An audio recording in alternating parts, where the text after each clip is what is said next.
नमस्कार, स्वागत है आपका डीबी लाइव के इस खास कार्यक्रम में। मैं हूं समीर आत्मज मिश्र।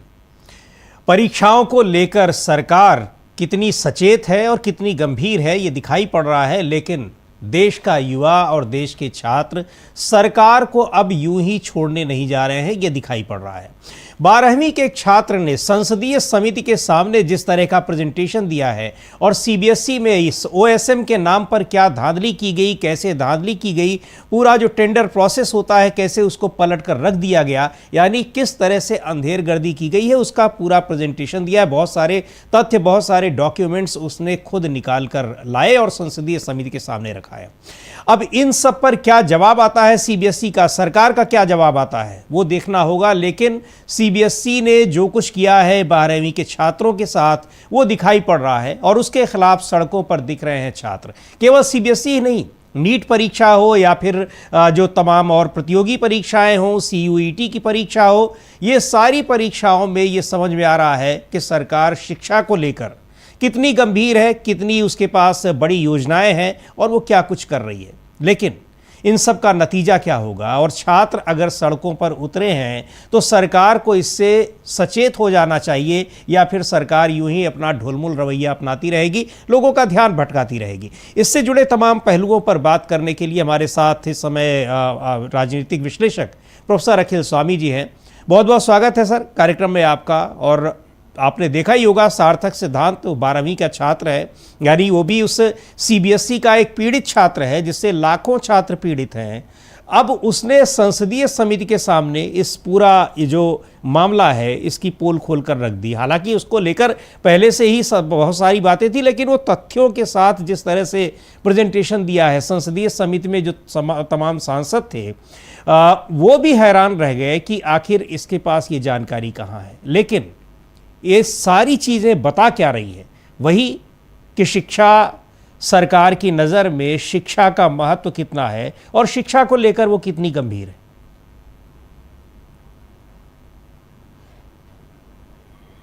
देखिए मिश्रा जी, असल में क्योंकि मैंने पढ़ाया तो पोस्ट ग्रेजुएट स्टूडेंट्स को है जी, लेकिन एक वार्टन बिजनेस स्कूल का एक इंटरनेशनल कंपटीशन होता था, उसमें मेरी यूनिवर्सिटी के बल्कि स्कूल के बच्चे, 11वीं के बच्चे उसमें कॉम्पीट करते थे और पूरे वर्ल्ड के हर देश से सबसे मेधावी छात्र इन्वेस्टमेंट के बारे में पार्टिसिपेट करते थे। और मैंने सही में मुझे आश्चर्य हुआ, जब हम 11वीं क्लास में थे हमें कतई अकल नहीं थी। ये जो जनरेशन है जो हमारे सामने है इस समय 11वीं 12वीं क्लास में, ये इतनी ज्यादा टेक सेवी है और इतनी ज्यादा हर चीज का ज्ञान इनको है और इंटरनेशनल अफेयर्स के बारे में, जनरल नॉलेज के बारे में हमारी जनरेशन इनके सामने कहीं नहीं टिकती। तो मेरे को प्रभावित हुआ कि 4 साल मैंने उसमें गाइड किया बच्चों को और चारों साल उसमें बच्चों को इनाम मिला, सेकंड, थर्ड, फर्स्ट, मतलब इंटरनेशनल लेवल पे फर्स्ट इनाम मिला। तो ये जो बच्चे के बारे में आप कह रहे हैं, ये जो युवा हैं, ये जो बच्चे हैं, क्योंकि इनके जीवन में असल में हमारे समय में तो हमारे उद्देश्य होते थे, बहुत सारा सोशलिज्म है, गरीबों का ध्यान रखना है, सोसाइटी का ध्यान रखना है, फलाना। ये कहते हैं भाई हमारा लक्ष्य तो ये है कि हमें पढ़ लिख के उस मुकाम तक पहुंचना है जहां हम इंटरनेशनल लेवल पे एक्सेल करें जी। और ये बच्चे उस मामले में बहुत ज्यादा ज्ञानी होते हैं और बहुत ज्यादा कॉम्पिटिटिव होते हैं और इनके बच्चों के साथ, इनके जीवन के साथ अन्याय हो रहा है। भाई जो हमारे जमाने में कंपटीशन इसलिए नहीं था कि हमें पता था कि भाई कुछ भी होगा, बेईमानी नहीं होगी, ईमानदारी से नौकरी मिलेगी, नौकरी मिल भी जाती थी क्योंकि सरकार का ध्यान जो था वो सारा का सारा नौकरी पे था। हर चीज जो थी वो सरकारी स्कूल, सरकारी कॉलेज, इंजीनियरिंग मैंने की, मुझे याद नहीं कि मैंने कितनी फीस दी, कब फीस दी। अब प्राइवेट कॉलेज में जो पढ़ने वाला बच्चा है उसके सामने इतने सारे चैलेंजेस हैं, वो कहता है भाई माँ बाप के ऋण को वापस करना है, जो लोन उसने ले रखे हैं उसको वापस करना है, मुझे नौकरी चाहिए, इसलिए वो फ्रस्ट्रेट भी जल्दी हो जाता है। इसलिए आपने देखा कितने बच्चों ने आत्महत्या कर ली। अभी मध्य प्रदेश की एक लड़की का आज ही खबर आई कि उसने आत्महत्या कर ली, क्योंकि ये बड़े सेंसिटिव माइंड के लोग हैं और बच्चों को अपने उसमें नहीं देखना चाहते। तो ये जो बच्चे ने वहां जाके संसदीय समिति के सामने पेश किया, क्योंकि ज्ञान तो है इनके पास, टेक्निकल नॉलेज तो है इनके पास, बल्कि वहां के मेंबर ऑफ पार्लियामेंट को उतनी नॉलेज नहीं होगी जितनी ये 12वीं के बच्चों को होगी, लेकिन इनके साथ अन्याय हो रहा है जी। और देखिए क्या आपने सुना होगा, प्रयागराज के अंदर 3 अध्यापक केवल अपने कोचिंग सेंटर के स्टूडेंट्स के साथ पार्टिसिपेट करने चले गए थे, तीनों का कोचिंग सेंटर बंद कर दिया गया। एक रवि तिवारी साहब हैं। रवि तिवारी साहब जब अपना यूट्यूब में पेश हो रहे थे, रोने लगे। क्यों रोने लगे? उन्होंने कहा कि भैया मेरे को, अगर मैंने लोन ले रखे हैं, 10 जगह से ऋण ले रखे हैं, हजारों स्टूडेंट्स मेरे यहाँ पढ़ते हैं, मैं तो केवल इनके प्रोटेस्ट में इसलिए शामिल हुआ था कि इनके साथ अन्याय हो रहा है। और अन्याय तो हो रहा है, तो सरकार भी मानती है अन्याय हो रहा है, क्योंकि धर्मेंद्र प्रधान कह रहे हैं कि गलती हो गई, उस गलती की जिम्मेदारी मैं लेता हूं। तो गलती के लिए अगर वो प्रोटेस्ट गांधीवादी अहिंसात्मक प्रोटेस्ट कर रहे हैं, तो उनका सेंटर आपने क्यों लॉक कर दिया? एक फारूक सर हैं। अच्छा, वो फारूक सर बता रहे हैं भाई मेरे पास तो रजिस्ट्रेशन है, मेरे पास तो सारी परमिशन है, लेकिन वो ताला लगा दिया गया, उनके सेंटर को बंद कर दिया गया। और एक और हैं, तो वो भी बेचारे। तो इसका मतलब ये है कि वो एक प्रकार का आप डर पैदा कर रहे हैं बच्चों के और टीचर्स के माध्यम से। इसीलिए जो एक वक्तव्य दिया गया था कि 2 कौड़ी के टीचर्स, इसका मतलब ये है, कह रहे हैं कि टीचर्स डरे, क्योंकि टीचर्स का भाई मानी बात है, परेशानी तो है।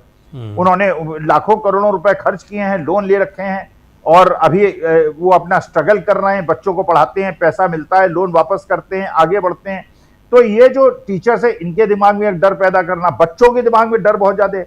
मैंने आज प्रयागराज, क्योंकि आप और हम प्रयागराज के रहने वाले हैं, प्रयागराज के एक पुराने मित्र से बात की, और देखिए हमारे जमाने के बच्चे हों या आज के बच्चे हों, वही कह रहे हैं सबसे बड़ी मुश्किल क्या है कि बच्चों को डर लगता है कि अगर हम एक्सपोज हो गए, हर जगह तो पुलिस वीडियोग्राफी करना शुरू कर देती है, अगर शांति प्रिय आंदोलन हो तो भी वीडियोग्राफी शुरू कर देती है, और बाद में उन्हें गलत सलत मुकदमे में फंसा देती है, या कहते हैं अब आपको सरकारी नौकरी नहीं मिलेगी, हमको आपको बाहर कर दिया। तो बच्चों में डर है। अच्छा, दूसरी तरफ उनको यह भी लग रहा है कि अगर वो संघर्ष नहीं करेंगे, अगर वो सड़क पे अहिंसात्मक गांधीवादी आंदोलन के लिए नहीं उतरेंगे, तो इसी प्रकार का उनका जीवन बर्बाद होता रहेगा।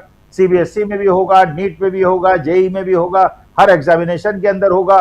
जो बच्चा 90% डिजर्व करता है उसको 40% मिलेंगे, जो 40% डिजर्व करता है उसको 90% मिलेंगे, क्योंकि कॉपी में आप क्या लिखते हैं इससे कोई मतलब नहीं। किसी की कॉपी होगी, किसी की जची होगी। इस जद्दोजहद में आज की तारीख में बच्चे हैं। तो ये बच्चे ने जाके संसदीय समिति के सामने जो ये पेशबंदी की है, ये बात बिल्कुल सही है कि ये जनरेशन ऐसी है, 11वीं 12वीं के बच्चे ऐसे हैं कि इनको हर चीज का ज्ञान है, हर चीज का नॉलेज है, एक्सपोजर है, लेकिन इनके दिमाग में एक डर है। वो डर ये है कि ये सरकार इतनी ज्यादा निष्ठुर है, इतनी ज्यादा इनको संवेदनहीन है कि ये बच्चों को भी, अब जैसे बच्चों को आप बताइए 11वीं 12वीं के बच्चों को आप पाकिस्तानी कह दें, पाकिस्तानी एजेंट कह दें, सोरोस से उनका नाम जोड़ दें, उनको डीप स्टेट का रिप्रेजेंटेटिव बता दें, तो इस प्रकार की जहां पे सरकार हो, जहां अपने बच्चे, अपने छोटे छोटे बच्चे 17-18 साल के बच्चे, उनके बारे में अगर आपको थोड़ी भी संवेदनशीलता नहीं है, तो बच्चों को डर लगता है, बच्चों को माँ बाप को भी डर लगता है। लेकिन ये डर जो है, ये इतनी बारीक रेखा है आज की तारीख में। जिस दिन ये डर खत्म हुआ, क्योंकि देखिए ये तो नहीं होगा कि आइसोलेट होके 15 बच्चे बाहर आ जाएं, 15 बच्चों को ये लोग बर्बाद कर दें, उनका जेल डाल दें, 6 साल तक उनकी बेल ना होने दें। ये तो तभी होगा जो हजारों लाखों लोग एक साथ सड़क पे उतरेंगे, क्योंकि जब बहुत ज्यादा लोग सड़क पे उतरते हैं, आंदोलन के लिए उतरते हैं, उसके बाद सरकार के खुद हाथ पैर फूल जाते हैं। अच्छा, संजय सिंह के साथ जो हुआ, वहां भी 2 लोग, 2 लड़के जो छात्र नेता हैं, वो संजय सिंह की मीटिंग में जा रहे थे, उनको अरेस्ट कर लिया गया, उनको जेल भेज दिया गया। तो देखिए ये अभी पूरी तरह से वो जो एक तानाशाही प्रवृत्ति होती है कि सबको डराओ, सबको धमकाओ, उन्हें जेल भेजो, जिससे इनकी हिम्मत टूट जाए। तो जब ये आइसोलेटेड चीजें होती हैं तब तो हिम्मत टूटने की संभावना होती है, लेकिन जब लाखों लोग एक साथ आ जाते हैं, और इसीलिए मैं बहुत आशावान हूं, 6 तारीख को वो अवसर आ रहा है जिसमें पता चल जाएगा कि बच्चों का मनोबल और उनका डर कहां तक खत्म हुआ है। क्योंकि ये सारी चीजें, एक तो आप डरा रहे हैं, धमका रहे हैं, वो अपनी जगह है, लेकिन मुझे नहीं लगता कि युवा जो है बहुत डरने और धमकाने से वो कोई डर जाने वाला है।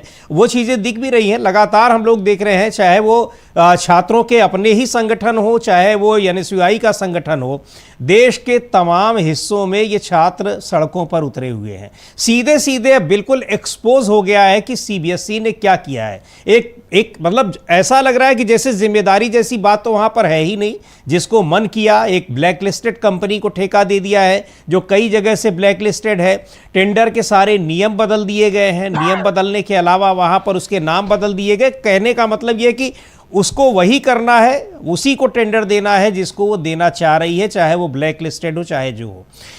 पर आपने किसी को भी दिया, कम से कम आप इतनी निगरानी तो कर लेते कि जो जिस काम के लिए आप ऑन स्क्रीन मार्किंग के लिए आप कर रहे हैं, उसको ये काम दे रहे हैं, उसने अपना काम तो ठीक से कर लिया होता। मोबाइल के फ़ोन से स्क्रीन स्कैन करके कॉपियाँ जो है दे दी गई हैं, वो पढ़ने में ही नहीं आ रही कि क्या लिखा है क्या नहीं लिखा है, उसको पढ़ के कैसे उस पर एग्ज़ाम में नंबर दे दिया हो गया।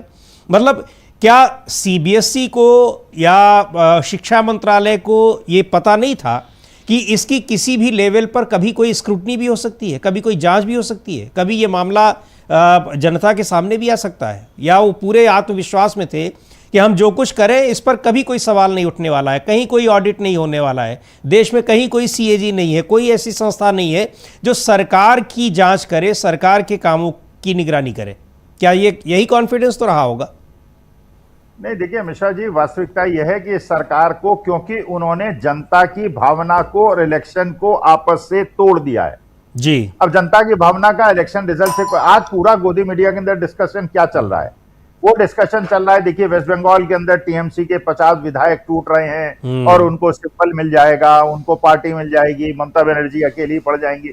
अरे ये मुद्दा है नहीं आज के तारीख में। मुद्दा तो यह है कि हमारे नौजवान बच्चों के साथ जो अन्याय हो रहा है उस पे, लेकिन वो उन्होंने कोरिलेशन को खत्म कर दिया जी। अच्छा, फिर उन्हें पता है कि समाज इतना तोड़ दिया है इन लोगों ने कि भाई हिंदू मुसलमान हो जाएगा, फिर ये हो जाएगा कि साहब ये वामपंथी हैं, फिर ये पता चल जाएगा ये सोरोस के आदमी हैं और आईटी सेल उसमें चालू हो जाएगा। अब आप देखिए, जो ये गोदी मीडिया पत्रकार का स्टेटमेंट आया था, बाद में उन्होंने थोड़ा बहुत उसको रिवाइज करने की भी कोशिश की। आईटी सेल कूद पड़ा है जी। आप सोशल मीडिया के अंदर देखिए, वो उनको जस्टिफाई कर रहे हैं, वो जस्टिफाई कर रहे हैं कि उन्होंने बिल्कुल ठीक कहा और ये जो टीचर्स हैं निकम्मे होते हैं और बड़े बदमाश होते हैं और ये बच्चों का शोषण करते हैं। अरे भैया, बच्चों का शोषण अगर पढ़ाएगा कोई टीचर पढ़ाएगा और वो टीचर की बात अगर स्टूडेंट को नहीं समझ में आएगी या उसको नहीं लगेगा क्लास अटेंड करने से कोई फायदा है, तो दूसरे में चला जाएगा। ऐसा तो है नहीं कि एक ही ट्यूशन सेंटर चल रहा है। अच्छा, खान सर का आपने देखा 12,000 बच्चे पुलिस में उनके भर्ती हो गए। नहीं, ऑनलाइन एग्जाम का तो आपको बताऊं सर कि बहुत सारे जो यूट्यूब पर पढ़ाने वाले टीचर हैं, और कल भी हम लोग इस बात का जिक्र कर रहे थे, उसमें कुछ तो फीस लेकर पढ़ाते हैं और फीस ये होती है वो ऑफलाइन फीस से बहुत ही, उसकी तुलना में बहुत कम होती है। आप इतना समझ लें, हम अपने दर्शकों को ये बता दें कि अगर ऑफलाइन में किसी एग्जाम की फीस 1 लाख 1.5 लाख रुपए ली जा रही है तो ऑनलाइन में उसकी फीस मुश्किल से 10,000 15,000। ये जो यूट्यूब पर फेमस टीचर है, मैं इनकी बात कर रहा हूं, और ज्यादातर इनके क्लास जो है वो यूट्यूब पर फ्री है, उसको कोई भी देख सकता है, कोई भी पढ़ सकता है, यानी कहीं किसी की बाध्यता नहीं है। और ये पैसा उनको यूट्यूब से या सोशल मीडिया के जरिए जिस तरीके से आता है, कोई ऐसा नहीं कि वो जबरन छात्रों को बुला ले रहे हैं। और आप बिल्कुल वही बात कह रहे हैं कि जिसको पसंद होगा वो पढ़ेगा और नहीं पढ़ेगा, और वहाँ पर पढ़ रहे होंगे, फ़ायदा हो रहा होगा किसी को, तभी तो वहाँ आ रहे हैं। दूसरी बात ये भी है, ये इनके माध्यम, कोई हम इनको डिफेंड नहीं कर रहे हैं, लेकिन इनके जो पॉजिटिव पॉइंट हैं उसकी बात बता रहे हैं। इनके जरिए ये जो कुछ भी पढ़ा रहे हैं, ये कम से कम उन सारे छात्रों के, रूरल एरियाज में भी मैंने कई जगहों पर देखा है जो इनके वीडियोस देखते रहते हैं, कम से कम वो जो रील पर, व्हाट्सएप पर अनावश्यक ज्ञान आता है, अब ये बेमतलब की बेतुकी चीज़ें आती हैं, उनसे तो बेहतर ही है कि वो लोग कम से कम जानकारी ले रहे हैं। किसी भी परीक्षा में अपीयर होंगे तो बिल्कुल ब्लैंक तो नहीं होंगे, और इसकी कोई फीस ऐसा नहीं कि सारे लोग दे रहे हैं। जो ये लोग फीस लेकर पढ़ाते हैं वो, उसके लिए उन लोगों ने ऐप बना रखा है, स्वेच्छा से लोग उसमें एडमिशन लेते हैं। तो इनको इस तरह से एक कैंपेन चलाकर उनको डिफेम करना, और वो भी उन लोगों को जो एक तरह से लोगों को जागरूक करने का काम कर रहे हैं। अदरवाइज क्या होगा? ये यही मीडिया है, चूंकि मैं इलेक्शन के टाइम पर बहुत अक्सर जाता रहता हूं ग्राउंड पर, लोगों से बात होती है, वो जो मीडिया ये कह रहा होता है, इनको लगता है कि वही लोग समझें और वही सीखें। ऑनलाइन मीडिया आने के बाद, चाहे वो ऑनलाइन मीडिया हो या ऑनलाइन पर इस तरह के तमाम शिक्षकों के बहुत सारे वीडियो हो, उनके ज़रिए लोग बहुत सारी सही चीज़ें जानते हैं। नहीं तो आपको तो पता ही है कि इतिहास को तो कितना तोड़ मरोड़ कर रख दिया गया है। ऐसे टीचर न रहे तो लोग यही समझें कि हल्दी घाटी की लड़ाई महाराणा प्रताप नहीं जीती थी, क्योंकि उसको तो अब सिलेबस में भी पढ़ा दिया जा रहा है, लेकिन सच्चाई तो ये है नहीं। तो इन जो टीचर्स का ये कंट्रीब्यूशन है, निश्चित तौर पर ऐसे जो अफवाह फैलाने वाला मीडिया है, जो जिसके पास तर्क नहीं होते हैं, सरकार की बनी बनाई स्क्रिप्ट लाकर वो टेलीप्रॉम्प्टर पर पढ़ देते हैं, मुझको लगता है ये उनके अपने अस्तित्व पर भी बहुत बड़ी चोट है। मौका मिला तो वो सारे के सारे एक साथ उनके ऊपर पिल पड़े हैं।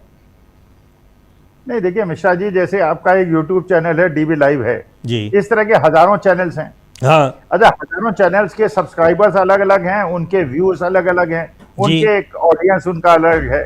ऐसा तो है नहीं कि आप जबरदस्ती तो ऑडियंस से नहीं कहते ना कि हमारा चैनल हाँ। आपको देखना पड़ेगा। ना, अगर भाई आपके जो दर्शक हैं वो आपके चैनल को तभी तो सब्सक्राइब करते हैं जब उन्हें लगता है कि इसमें कुछ तथ्य जी। है, सुनते तभी हैं। हाँ। आप देखते हैं कभी आपका करोड़ों में व्यूज चले जाते हैं, कभी नहीं आते हैं। बिल्कुल। ये तो कोई कस्टमर के ऊपर डिपेंड करता है। आपका दर्शक चाहेगा तो सुनेगा, नहीं चाहेगा तो नहीं सुनेगा। अच्छा, मैंने पहले भी आपको बताया था कि मैंने जैसे क्लास में जी, मान लीजिए कोई सिद्धांत बताया, अच्छा वो सिद्धांत स्टूडेंट ने पढ़ लिया, उसने और कुछ नहीं किया, केवल मेरा सिद्धांत पढ़ लिया जी, अब वो इंटरव्यू में अगर जाएगा तो वही सिद्धांत बताएगा जो मैंने उसको बताया है। अच्छा, मैंने कहा यार मेरी बात में मत जाओ, तुम ऐसा करो कि अमेरिका के, यूरोप के, जापान के, ऑस्ट्रेलिया के बेस्ट यूनिवर्सिटी के बेस्ट प्रोफेसर्स को यूट्यूब में जाके सुनो और कंपेयर करो जी, मैं जो कह रहा हूं वो सच है क्या या वो जो कह रहे हैं सच है। क्योंकि देखिए इंटरप्रिटेशंस अलग अलग हैं। ये मैथमेटिक्स में तो होता है कि मैथमेटिक्स में 3+3 is 6, जी हाँ, लेकिन ये मैनेजमेंट में नहीं होता है। नहीं मैनेजमेंट होगा। में इंटरप्रिटेशन हाँ। होता है। एक सिचुएशन में जी। हर मैनेजर अलग अलग तरह से इंटरप्रेट करता है, एंटिसिपेट करता है और अपना डिसीजन लेता है। तो जब आप 10 टीचर्स को सुनेंगे और फ्री ऑफ कॉस्ट सुनेंगे, अगर आप सुनेंगे तो उसे पैसा मिलेगा, नहीं सुनेंगे तो नहीं मिलेगा। बिल्कुल। तो बैठाया तो अच्छा, प्राइवेट यूनिवर्सिटी की बात, जैसे वहां पे बताया एक अध्यापक ने जिसका इलाहाबाद के अंदर बंद हो गया सेंटर, उसे जी। इसलिए दंड दिया गया कि उसने बेसमेंट के अंदर क्लासेस चला रखी थी। मैंने कल भी आपके न्यूज पॉइंट में बताया था। जी। एमिटी यूनिवर्सिटी मैंने 13 साल पढ़ाया है, आप इंस्पेक्शन करवा लीजिए एमिटी यूनिवर्सिटी में। आधे उनके ऑडिटोरियम्स और आधे उनकी क्लासेस बेसमेंट में होती हैं। सर मैं एक बात यहाँ पर कहना, बिल्कुल ही आप सही कह रहे हैं। एक बात यहाँ हम कहना चाह रहे हैं कि अगर उनकी क्लासेस बेसमेंट में चल रही हैं, एक कोचिंग को तो मैं भी जानता हूँ और उनको व्यक्तिगत तौर पर जानता हूँ, तो उसके लिए तो विकास प्राधिकरण, वहाँ पर जो प्रयागराज, पहले इलाहाबाद विकास प्राधिकरण था, वो प्रयागराज विकास प्राधिकरण बन गया है, उसके अधिकारियों पर, वहाँ के जो उस एरिया के जो इंस्पेक्टर हैं, जो वहाँ के ऑफिसर हैं, उनके खिलाफ कार्रवाई करनी चाहिए कि तुम 3 साल 4 साल से क्या सोए हुए थे, तुमको कैसे नहीं दिखाई पड़ा कि यहाँ बेसमेंट में क्लास चल रही है। उनको सील करने से पहले तो उनके खिलाफ कार्रवाई होनी चाहिए अगर बेसमेंट में क्लासेस चल रही हैं तो। लेकिन यहाँ सरकार के खिलाफ, अगर आप सरकार के खिलाफ सवाल उठाने वाले, बोलने वालों के साथ आप आ गए हैं, तो फिर आपकी एक एक कमी देख ली जाएगी। और ये तो भला हुआ अभी केवल सील किया गया है, अभी तो किसी के यहाँ ईडी सीबीआई नहीं पहुंची है। हो सकता है आने वाले दिनों में इन टीचरों के यहाँ ईडी सीबीआई भी पहुंचने लगे, और टीचर तो छोड़ दीजिए, इन छात्रों के यहाँ भी पहुंचने लगे जिन्होंने कंप्लेंट की है कि उनके साथ अन्याय हुआ है। कोई भरोसा नहीं है। नहीं, यही देखिए, यही एक है कि जी, कलेक्टिवली जब स्टूडेंट्स ये सोचेंगे कि यार अब हमारा बर्दाश्त की सीमा से बाहर हो रहा है, now we have to come out. लेकिन जब तक इंडिविजुअल लेवल पे प्रहार होंगे, लोग डरेंगे। भाई जब हम भी जयप्रकाश के आंदोलन में कूदे थे और उस समय इमरजेंसी की हमने खिलाफत की थी, भाई हम भी खतरे में थे क्योंकि हमारा पूरा कैरियर पड़ा हुआ था। लेकिन एक डिसीजन लिया हमने, एक समय ये सोचा कि यार हमें अगर ये इमरजेंसी लगी रही और इसी प्रकार से होता रहा तो हमारा तो पूरा भविष्य खराब हो जाएगा। अच्छा, एक चीज बताइए मिश्रा जी, एक चीज तो होती है पेपर आउट होना जी, दूसरी चीज उससे भी ज्यादा भयंकर है, जिसने कॉपी लिखी है उसकी कॉपी जची नहीं रही है। हाँ। मैंने कॉपी लिखी 90% वाली और किसी पूंजीपति के बेटे ने कॉपी लिखी 40% वाली और 40% को पूंजीपति का बेटा है, उसको पैसे उसने दे दिए, मेरी कॉपी उसके नाम जच गई, उसको 90% मिल गए, मुझे 40% मिल गए। भाई यही तो अब चीजें बाहर आ रही है ना जी, कि भाई जो स्कैंड कॉपी है, उस स्कैंड कॉपी में मेरी कॉपी है ही नहीं वो जिसमें मुझे मार्क्स दिए गए हैं। मेरा कैरियर तो बर्बाद हो गया। आपने करोड़ों रुपए बना लिए, फिर आपको पढ़ने की जरूरत क्या है? फिर आपको नीट के लिए पढ़ने की क्या जरूरत है? सीबीएसई के लिए पढ़ने की क्या जरूरत है? आप ये करिए, एनटीए से जुगाड़ कर लीजिए, कहिए भैया 10 लाख रुपए लो, ये लड़का बड़ा इंटेलिजेंट है मेरी क्लास का, इसकी कॉपी का स्कैन करके मेरे नंबर चढ़ा देना, तो मैं वहां टॉप कर जाऊंगा। अच्छा, टॉप कर जाऊंगा, बढ़िया एडमिशन मुझे मिल जाएगा, फिर एनटीए में मैं अपनी जुगाड़ बैठाऊंगा, फिर नीट के अंदर 20-25 लाख रुपए दूंगा, फिर मेडिकल में चला जाऊंगा। वो दूसरी बात है कि 5 साल की बजाय मैं 20 साल में पास हो, लेकिन शादी हो जाएगी, 2-4 करोड़ का दहेज इस बात का ले लूंगा कि बेटा जो है वो एमबीबीएस बनने वाला है बड़े प्रेस्टिजियस सरकारी इंस्टीट्यूशन से, तो मेरा तो सारा फायदा ही फायदा हो जाएगा। तो ये है असली मुद्दा, एक तो पेपर आउट होना, और दूसरा कॉपी में मैंने लिखा है उस कॉपी का न जचना। बिल्कुल बिल्कुल, ये यानी धांधली के कई चरण हैं। और अगर आपके पास पैसा है तो बिल्कुल आपने सही बताया एक के बाद एक कि आपकी कॉपी भी दूसरी जच जाएगी, जो 90% वाला है उसके नंबर आपको मिल जाएंगे, वो चाहे भले रात दिन पढ़ता रहे। और दूसरी बात ये कि फिर जब आप प्रतियोगी परीक्षा में जाएंगे तो वहाँ आपको पेपर ही पहले मिल जाएगा। ये पूरा का पूरी व्यवस्था जो है वो बनाई जा रही है कि पैसे वाले ही पढ़ें और पैसे वालों के ही बच्चे आगे बढ़ें। यहाँ स्कूल बंद किए जा रहे हैं, प्राइवेट सब। देखिए विश्वविद्यालयों का क्या हाल है, विश्वविद्यालयों का हाल पूरी तरीके से चौपट कर दिया जा रहा है। और वहीं पर प्राइवेट यूनिवर्सिटी, अब उनका नाम तो मैं कई बार नाम नहीं लेता हूं, लेकिन ऐसे विश्वविद्यालय जिनके छात्र जो बना देते हैं किसी दूसरे का कुत्ता घोड़ा चुरा लाते हैं और कहते हैं कि हमारा रोबोट है, तो ऐसे ही छात्र वहां से निकल रहे हैं इस तरह से फ्रॉड करते हुए। लेकिन यहाँ कई चीज़ों को हम देख रहे हैं प्रोफेसर स्वामी जी कि यहाँ पश्चिम बंगाल से आप ले लीजिए, वहाँ तृणमूल कांग्रेस के लोग मारे जा रहे हैं, पीटे जा रहे हैं, और बीजेपी के लोग कह रहे हैं कि उन्होंने जो बोया है वही काट रहे हैं। यानी सीधे सीधे इस बात की एक उसको कहा जा रहा है कि प्रमाणित किया जा रहा है कि हाँ वो मारे जाएंगे और पुलिस प्रशासन की देखरेख में मारे जाएंगे। वहाँ के बाद आप छात्रों को हम लोग देख ही रहे हैं लगातार क्या कुछ हो रहा है। डीजल पेट्रोल अपनी जगह पर है, उनकी महंगाई की मार वो आदमी सह रहा है। यहाँ आज एक और नई घटना हो रही है, वेदांता ग्रुप के चेयरमैन, अब उनके यहाँ भी ईडी पहुँच गई है। क्यों पहुँच गई है?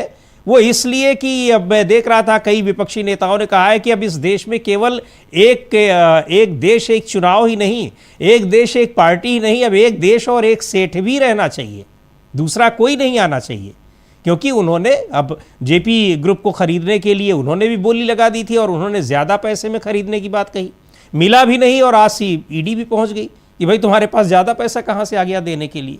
अडानी से ज़्यादा पैसा आप कैसे दे के खरीद सकते हो किसी कंपनी को?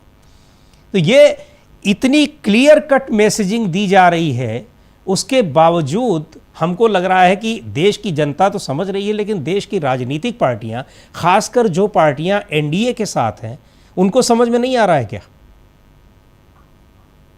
नहीं, देखिए मिश्रा जी, उनके साथ ये समस्या है, उनको देखिए इलेक्शन जीतना है, वो जानते हैं जो इलेक्शन जीतेगा लोग उसी के साथ रहेंगे, जो हारेगा लोग उसको छोड़ देंगे जी। आपने देखा तमिलनाडु के अंदर अन्नामलाई जो भारतीय जनता पार्टी के सबसे बड़े नेता थे, वो भारतीय जनता पार्टी छोड़ रहे हैं क्योंकि हार गए। अरे बड़े प्रसिद्ध आदमी थे कि वो आए हैं अन्नामलाई और भारतीय जनता पार्टी अब सरकार बन जाएगी और बहुत सीटें जीतेगी। भाई देखिए, अब विपक्ष में रहना कोई कम जोखिम का काम नहीं है, और आज की राजनीति में जहां बंगाल में आप दिख रहा है आपके साथ, अब आप सोचिए जो टीचर दिन के 3 कोचिंग सेंटर बंद हुए हैं जिन्होंने लोन उठाया है, अब इनका 2 ही विकल्प है, या तो समर्पण कर दें जी या लड़ें। अच्छा, मानी बात है कि जब लाखों का लोन ले रखा है, बीवी बच्चे माँ बाप सब समझाएंगे यार समर्पण करो, हाथ पैर पकड़ लो यार, कहो महाराज गलती हो गई, अब अपने स्टूडेंट्स को हम नहीं आंदोलन में जाने देंगे, हमारा सेंटर खोल। वो हाथ जोड़ के माफी मांग भी रहा है, विवेक सर जो है वो हाथ जोड़ के रो के माफी मांग रहे हैं जी। अच्छा, वही बच्चों के साथ स्थिति, डराना यही होता है ना, तानाशाही में तो यही होता है, डराया जाता है आदमी को। अच्छा, डर नहीं वो रो इसलिए नहीं रहे हैं सर कि आप हमको माफ कर दीजिए, और रो रहा है कि लाखों छात्रों के भविष्य को लेकर सरकार आखिर क्या सोच रही है। हम लोग कोई अपराध तो नहीं कर रहे हैं अगर उनकी आवाज में आवाज मिला रहे हैं हम, और इसके लिए तो अब वो इन छात्रों के भविष्य को लेकर वो रो रहे हैं। मैंने एक आध और भी टीचरों को देखा है। तो अब ये मतलब यही एक सरकार की संवेदना कहाँ चली गई है, ये समझ में नहीं आ रहा है। ठीक है, आपने उनको कर दिया, लेकिन आपको ये नहीं समझ में आ रहा है कि लाखों छात्र बता रहे हैं कि हाँ हमारी कॉपी बदलकर दूसरे के नाम पर चढ़ा दी गई है। ये सरकार को ये समझ में क्यों नहीं आ रहा है, ये बड़ा सवाल है ना। और हम इसके नहीं, पीछे देखिए, वो जी एक रोने का कारण तो ये हो सकता है कि भाई बच्चों पे दया आ रही है उन्हें। हाँ लेकिन ये भी एक कारण है। देखिए, ये हाँ छोटा हाँ मोटा कारण नहीं है। हमने अपने लोन नहीं ले रखे हैं, जी जी जी इसलिए हमें अंदाजा। अब मान लीजिए 5 करोड़ का लोन लेने, वो तो कह रहा है कि अगर मेरा सेंटर नहीं खुला, मेरे लोन देने वाले मुझे मार देंगे, हाँ हाँ जिंदा मार दे, जी खत्म कर देंगे मुझे। कारण ये है, हाँ मानी बात है कि आपने 5 करोड़ का लोन ले लिया, सोचा कि यार 5 साल में वापस कर देंगे, बच्चे आ रहे हैं, हो रहा है सब कुछ बढ़िया, बच्चे इसलिए आ रहे हैं कि आप अच्छा पढ़ा रहे हैं, लेकिन अब वो मारा जाएगा। तो दोनों स्थिति उसके सामने है। जी जी जी तो उसके बाद या तो वो समर्पण करे। अच्छा, बच्चों के साथ मुश्किल यह है, बच्चों के माँ बाप को उनको ये समझाना चाहिए, समर्पण से तो कोई फायदा नहीं होगा ना।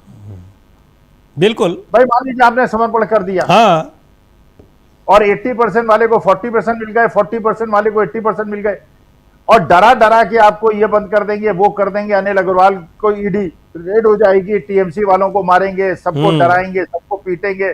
तो डरा के जो काम होता है वही डरा के काम हो रहा है। ये डर कब टूटेगा? जी अब जैसे कांग्रेस का, यूथ कांग्रेस का, एनएसयूआई का डर टूटा, तो हम लोग 1 महीने 2 महीने से कह रहे थे भैया सड़क पे उतरो।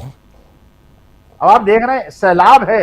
हाँ जी अब वो हजारों 15-15 20-20 हजार लोग सड़क पे उतर रहे हैं, पानी फेंका जा रहा है, वो हो रहा हाँ है। कोई फर्क नहीं पड़ रहा है जी अब नहीं फर्क पड़ रहा है। हाँ। अब इन्हें डर तो है जी और ये 6 तारीख को देखिए क्या होगा। भाई अगर 6 तारीख को लड़का आता है यहाँ पे अभिजीत, और उसके बाद उसको रिसेप्शन मिलता है, 2-4 लाख आदमी वहां इकट्ठा हो जाता है, तो इनके हाथ पैर फूल जाएंगे। फिर इनके बाद चैलेंज है, बंद करो, अरेस्ट करो या ना करो।